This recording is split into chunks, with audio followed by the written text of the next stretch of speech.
आप सभी को मेरी राम राम। मैं वीर सिंह आपके अपने चैनल रामायण गूढ़ अर्थ में आप सभी का स्वागत करता हूं। आज के इस वीडियो में मानस की जिस उपाय रूपी चौपाई की व्याख्या को शामिल किया गया है, उसके सुमिरन मनन से हमारी कामनाएं जैसे कि लोभ, मोह आदि नष्ट हो जाते हैं और जीव अपने चित्त में एक शांति का अनुभव करता है। तो पहले राम कथा, आइए कथा का शुभारंभ करते हैं। प्रभु राम अपनी बाल लीलाओं यानी अपने बाल चरित के द्वारा अपनी परम भक्त माता कौशल्या, राजा दशरथ और अयोध्या के सभी वासियों को सुख प्रदान कर रहे हैं। बाल चरित हरि बहुविधि कीन्हा, अति आनंद दासन कह दीना। और माता कौशल्या तो पुत्र प्रेम में ऐसी मगन हुई हैं कि उनके रात और दिन कैसे बीत जाते हैं वह नहीं जानती हैं। प्रेम मगन कौशल्या, निसी दिन जात न जान। एक बार माता कौशल्या ने शिशु रूप राम जी को स्नान कराकर पालने में लिटा दिया और स्वयं अपने इष्ट देव की पूजा करने पूजा घर में गईं। उसके बाद फिर रसोई घर में कुछ कार्य देखने के उपरांत माता फिर से पूजा घर में गई तो वहां क्या देखती हैं कि बाल रूप श्री राम जी बैठे हुए भोग लगा रहे हैं। तो माता कौशल्या भयभीत होकर पालने के पास गई तो क्या देखती हैं कि बालक तो पालने में सोया हुआ है। अब यहां वहां दोनों जगहों पर दो बालकों को देखकर माता का हृदय कांप गया और माता के मन में धैर्य नहीं रहा। हृदय कंप मन धीर न होई। तो माता ने सोचा कि या तो यह मेरी बुद्धि का भ्रम है या फिर कोई और अन्य कारण है। अन्य कारण मतलब कोई जादू टोना। तो माता सोच रही हैं कि मति भ्रम मोर की आन विशेषा। अब प्रभु राम जननी कौशल्या की इस भय व चिंता की स्थिति को देखकर मुस्कुरा दिए। प्रभु हंसी दीन मधुर मुस्कानी। प्रभु अवतार के समय जब प्रभु ने माता को अपने चतुर्भुज रूप के दर्शन दिए थे, प्रभु तब भी माता की स्थिति को देखकर मुस्कुराए थे और प्रभु अब भी माता की इस भय और चिंता की स्थिति को देखकर मुस्कुरा रहे हैं। प्रभु का मुस्काना यानी प्रभु किसी कार्य विशेष की सिद्धि के लिए माया को प्रेरित कर रहे हैं। प्रभु अवतार के समय माता का ज्ञान उपजाया था, जिसे भांपकर प्रभु ने माया द्वारा माता के ज्ञान को मिटाकर माता के हृदय में पुत्र वात्सल्य को जन्म दिया था। लेकिन अब प्रभु देख रहे हैं कि माता पूरी तरह से माया की जकड़ में आ चुकी हैं और मुझे अपना पुत्र ही मान बैठी हैं। तो प्रभु अपनी परम भक्त माता कौशल्या को माया के इस भ्रम जाल से मुक्त करने के लिए एक बार फिर माता के ज्ञान को जगा देना चाहते हैं। देखिए, माया और प्रभु एक ही हैं। प्रभु अवतार के समय माता के ज्ञान को मिटा देना ही माता के लिए श्रेष्ठकर था, अतः तब प्रभु ने वैसा ही किया। लेकिन अब माता के ज्ञान को पुनः जागृत कर देना माता के लिए श्रेष्ठकर है। तो इसलिए प्रभु ने माता को अपना अखंड रूप यहां दिखलाया है। देख रावा माता ही निज अद्भुत रूप अखंड। प्रभु ने वह रूप दिखलाया जिसमें उनके एक एक रोम में करोड़ों करोड़ों ब्रह्मांड समाये हुए हैं। रोम रोम प्रति लागे कोटि कोटि ब्रह्मांड।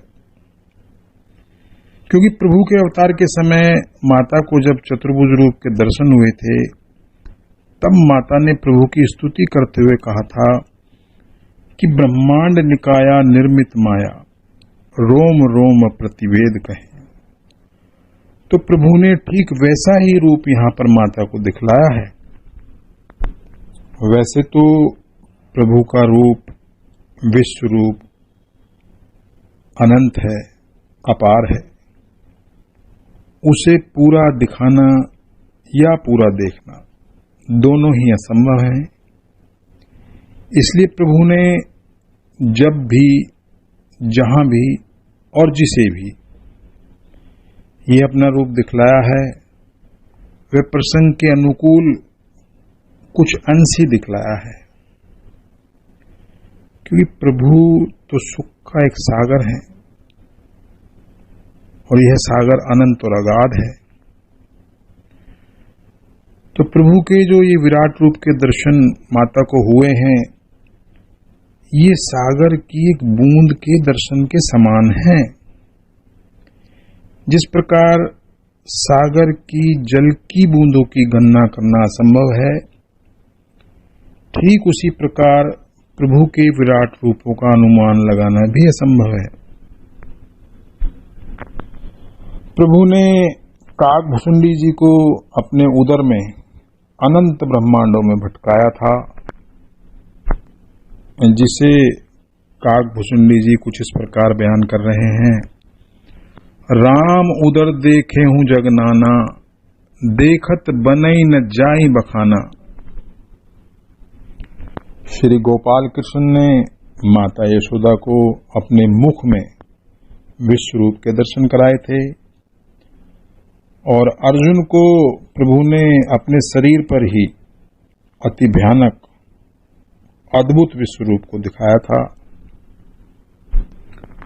और अब यहां पर प्रभु ने अपने उस अखंड विश्व रूप के दर्शन माता को कराए हैं, जिसमें उनके एक एक रोम में करोड़ों करोड़ों ब्रह्मांड लगे हुए हैं।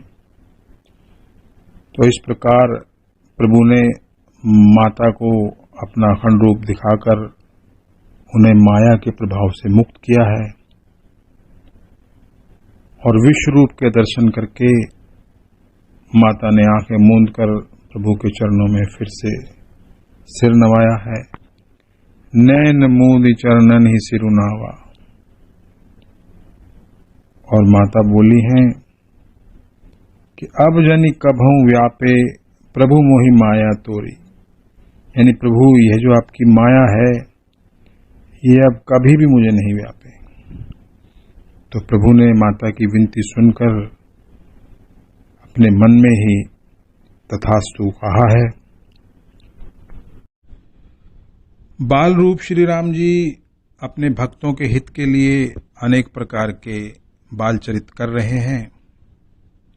भगत हेतु नाना विधि करत चरित अनूप। तो माता पार्वती के द्वारा पूछे गए तीसरे प्रश्न के उत्तर का उपसंहार यहां पर होता है। तो आज की कथा यहीं तक। कथा का शेष भाग अगले वीडियो में।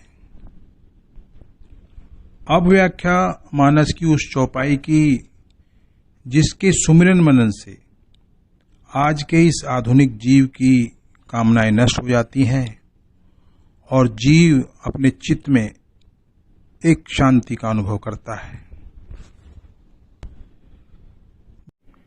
देखिए, सुख की चाह में इस भौतिक जगत की वस्तुओं को इंसान किसी न किसी प्रकार से प्राप्त तो कर लेता है, लेकिन उसके बाद भी एक अभाव सदा इस आधुनिक जीव के मन में बना रहता है। वह अभाव यह है कि जीव को मन की शांति यानी विश्राम प्राप्त नहीं होता। दरअसल शांति का संबंध भौतिक वस्तुओं के साथ न होकर बड़े गहरे में संतोष के साथ जुड़ा हुआ है। यानी जहां संतोष है वहां शांति खुद ब खुद चली आती है। उत्तरकांड में गरुड़ जी को अपने अनुभव सुनाते समय काकभुसुंडी जी कह रहे हैं, को विश्राम की पावतात सहज संतोष बिन। यानी हे तात, स्वाभाविक संतोष के बिना क्या कोई भला विश्राम पा सकता है? देखिए, यहां पर केवल संतोष न कहकर सहज संतोष कहा गया है। यानी एक ऐसा संतोष जो दिखावटी ना हो, यानी जो बिना किसी प्रयास के, बिना प्रयत्न के ही निरंतर बना रहे। वास्तव में यह संतोष कामनाओं का अभाव ही तो है। यानी जब तक कामनाएं हैं तब तक संतोष रूपी सुख प्राप्त नहीं हो सकता। काम अछत सुख सपने हो नाही, यानी कामनाओं के रहते सुख सपने में भी प्राप्त नहीं हो सकता है। तो कामनाओं से छुटकारा पाने का एक बड़ा ही सरल उपाय तुलसी के मानस में मौजूद है। यह उपाय काकभूषुंडी जी गरुड़ जी को सुना रहे हैं, और यही आज की उपाय रूपी चौपाई है कि राम भजन बिनु मिटहि की कामा, थल विहीन तरु कभहि के जामा। देखिए, बड़ा ही सुंदर दृष्टांत देकर समझाया गया है कि जैसे कि पृथ्वी तत्व के आधार के बिना वृक्ष कभी भी नहीं जम सकता है, ठीक उसी प्रकार राम भजन के बिना कामनाएं मिट नहीं सकती हैं। राम भजन बिनु मिटहि की कामा, थल विहीन तरु कभहि के जामा। तो जब कभी भी सांसारिक कामनाएं जैसे कि लोभ मोह आदि आपके मन पर छा जाएं और मन अशांत हो जाए,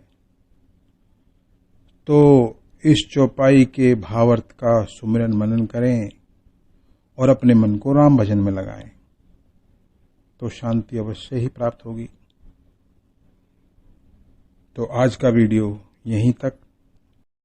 वीडियो के अंत में मैं आप सभी से यही कहना चाहूंगा कि यदि मेरा यह वीडियो आपको पसंद आया हो तो इसे लाइक करें, शेयर करें, और यदि आपने अभी तक मेरे चैनल रामायण गूढ़ अर्थ को सब्सक्राइब नहीं किया है तो कृपया सब्सक्राइब भी करें। और यदि आप मेरे चैनल पर नए हैं और आप मेरे सभी पुराने वीडियोस देखना चाहते हैं तो मैंने अपने सभी पुराने वीडियोस का लिंक डिस्क्रिप्शन बॉक्स में दे दिया है, आप वहां से उन तक पहुंच सकते हैं। धन्यवाद।